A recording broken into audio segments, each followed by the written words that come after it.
Welcome back! You're watching RCTV, your go-to for all the latest news and stories happening right here in Royce City. I'm Emily. And I'm Laly. We got a packed episode for this month, so let's dive right in. In this episode, we'll kick things off with our SCN Challenge vlog by Hillary. The opening of our very own Bulldog Bistro. A spotlight on senior Majd Aicha. The story of a Romanian grandmother. Our 2024 RCHS Hall of Fame includes a commercial break with our SCN Challenge commercial. Seniors Billy, Darian, and Johnny share their thoughts on how football has impacted their lives. That's all right here, right now, on RCTV.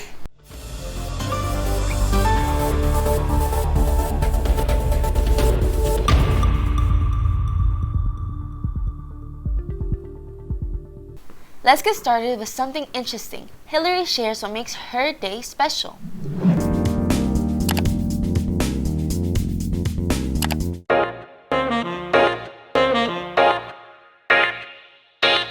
Still, I have a lot of things that make my day-to-day a little bit better and just the slightest bit less boring. It's been like 2 hours because I got bored. You were bored for 2 hours? I knew you know how we have a test today? I knew about this, and that's why I took it. You had to stop it. And then you walked away. I just decided to give it back to him. Oh. Oh. Here, let's zoom in on that. It's beautiful. But I also really enjoy my mother's cooking, as well as working stadium crew on Friday nights and going to debate tournaments. Even though I'm not very good, I always try to do my best. You know, talking about my favorite things makes me forget about my favorite thing, which I should be doing right now, which is editing, so I'll get on that right now. I agree with Hillary. Friends and food are some of my favorite things. Have you heard how amazing the food is in Bulldog Bistro? Yes, apparently the opening was a big hit.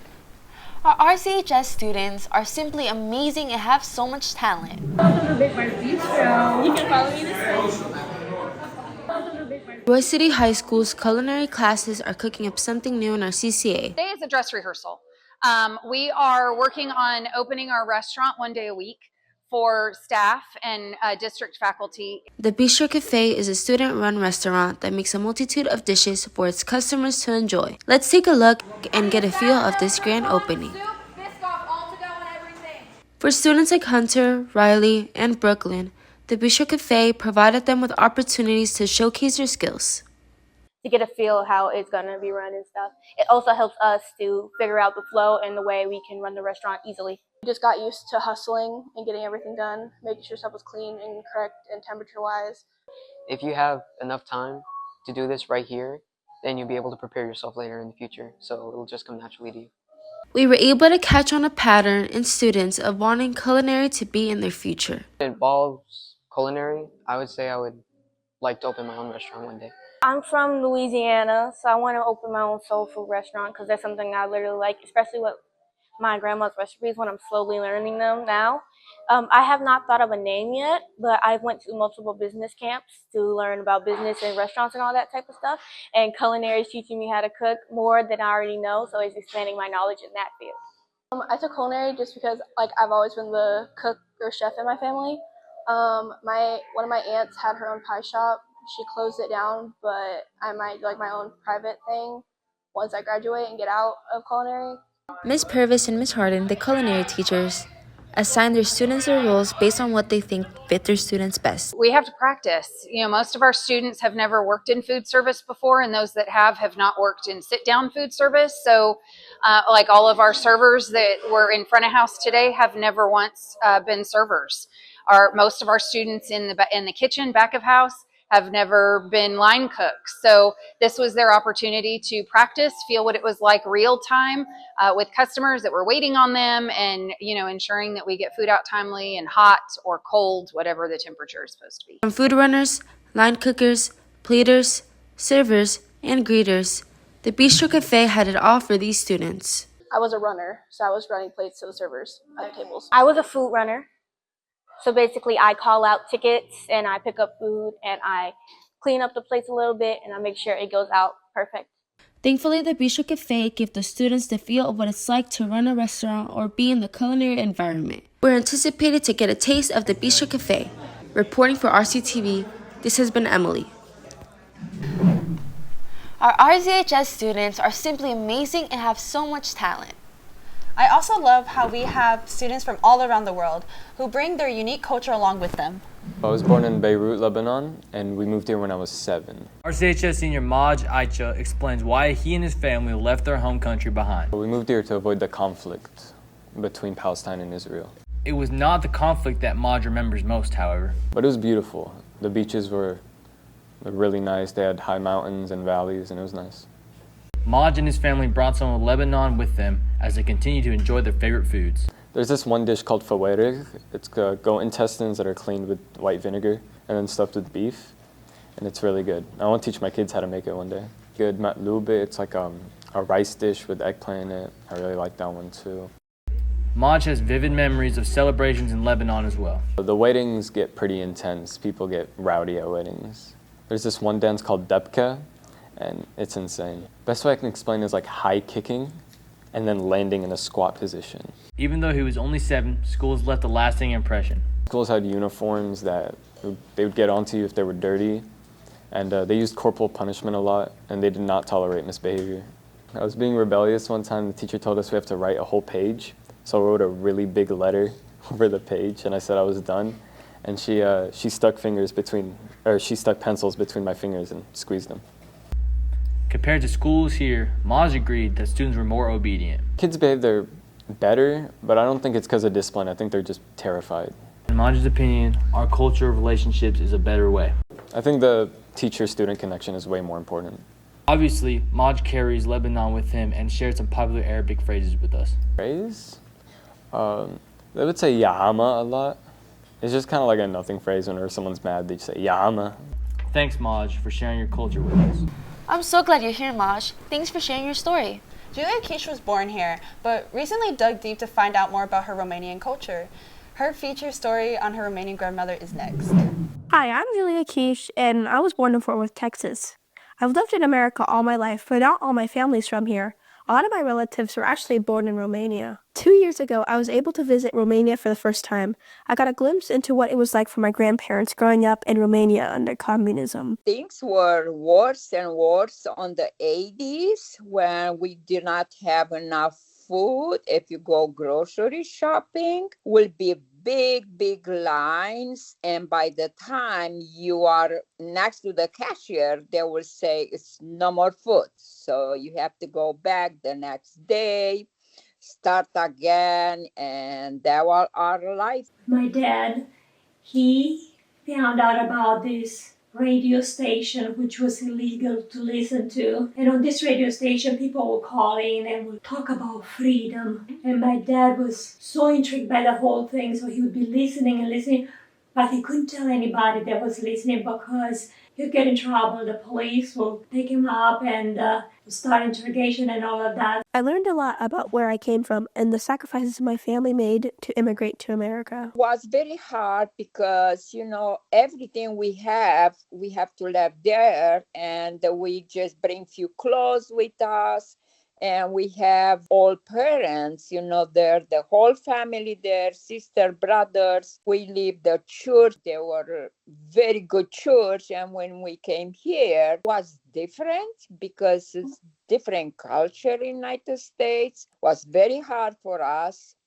Especially, like I said, we didn't know English, and that was very hard when we arrived here. Though they went through many hardships, the sacrifices they made led to some good things. In 1979 February, we came through New York, and I remember walking out of the airplane and being right there in New York at the international airport. It was so much action going on. There were so many people. It was amazing, and I remember thinking about, let me breathe in this air, to see what freedom smells like.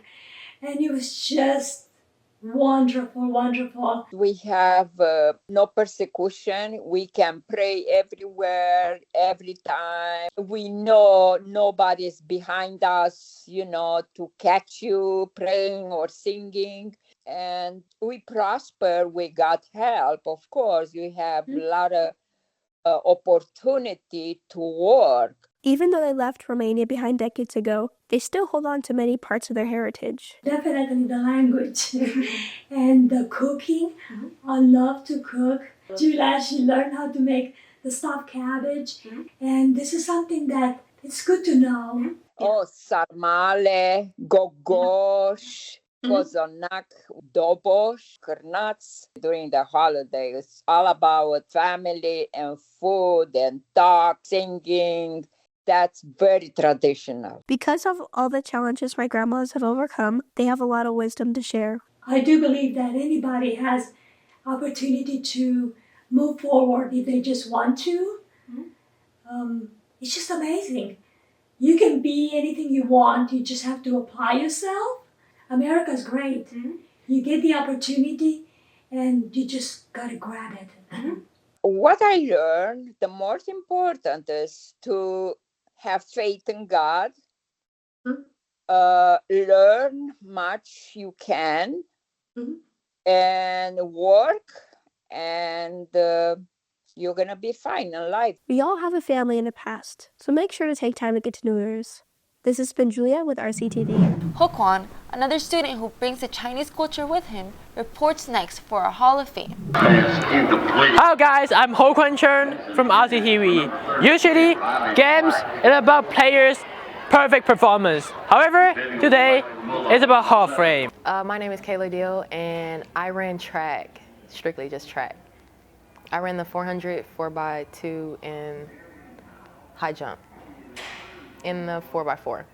I broke the 400 record. I still hold the 400 record. I broke the 400 record with a 56. And I hold the 4x2 record. I'm Roderick Robertson. I had a great football career here as a safety and as running back on offense. And we had good seasons, and I just competed out there and just took the opportunity that West City High School gave me. My name is Charlie Carroll, and I coached here from 1985 to 92. I was the head football coach, athletic director here, and we managed to do fairly well and had good times. These athletes and coaches have special feelings about Royal City High School. Still, yeah, it's a lot of memories. Coach Newell, I've been knowing Coach Newell since I was in middle school. She's been my coach since middle school. Seeing everybody, how different everybody is, how everybody has kids now, and yes, the new building, yes, the stadium, like this was not here when I was here. During the road to success, others helped them a lot. I was very fortunate. I had some good coaches that worked with me, Coach Dodson and Coach Young. Coach Young still works for the district. I had a superintendent named Bill Fort that was an amazing gentleman, and he helped me a lot. And then, of course, there was Ruth Cherry, and she was the principal when I was working here. An amazing individual, and she helped every kid in that school and every teacher. For one athlete, it was determination and hard work that led to his success. First, I want to say I'm Dominican. Shout out to my Dominicans. I don't know, just I'm really persistent. I go after what I want really hard, and I don't stop until I get it. And that and just a hard worker. I work really hard whatever I do, whether that's school or football. And when I'm done with that, I'll keep working hard with whatever God blesses me to do. Getting recognized is special for these athletes and coaches. I feel good. I'm happy. I knew I was going to be in it. I knew I was going to be here. I just didn't know when. So I was just waiting on it. Yeah, it's just a real honor, as I said before, and it's just an amazing thing, especially to be with the three people that they also inducted today. Mr. Roberson and Hollins, and I knew Hollins pretty well, and he's a fine young man and has really, accomplished some great things. And the young lady today, Kayla Dean, it's just amazing what she was able to accomplish. So it's really an honor for me to be mentioned in the same breath as him. And I looked up on the board today, the names of all the people that have been selected and inducted in this Hall of Fame. Finally, they have some words for future students. Don't let anyone ruin it for you. Like, run for you or play for you, dribble for you, kick for you, not for no one else. For this Bulldogs, Bulldog spirit never dies. Go Bulldogs! Go Bulldogs! Go Bulldogs, man!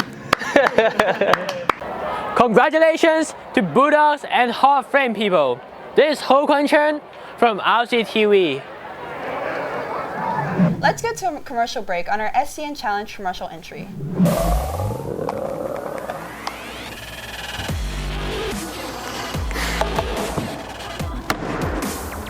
I can't.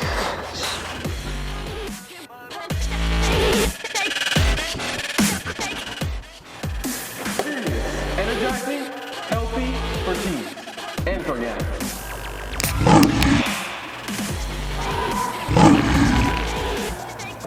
Get ready to roar with Fierce Organic in stores near you. Too bad that Fierce is not a real energy drink.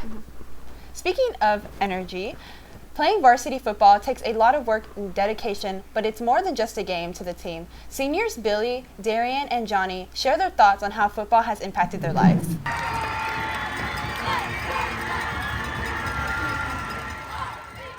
Football season has officially ended. It may have been a rough season, but number 59, Johnny Williams, number 41, Billy Jones Jr., and number 15, Darian Robinsons will tell you that football is more than just a sport.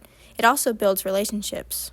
I would say when we'd have our team dinners, those are really great. Everybody comes together, just has fun. Sometimes it's not always about football, it's just sort of just hanging out with your friends. We're all super close on and off the field. I have classes with a few of my teammates, like a few of my position friends that I play receiver too.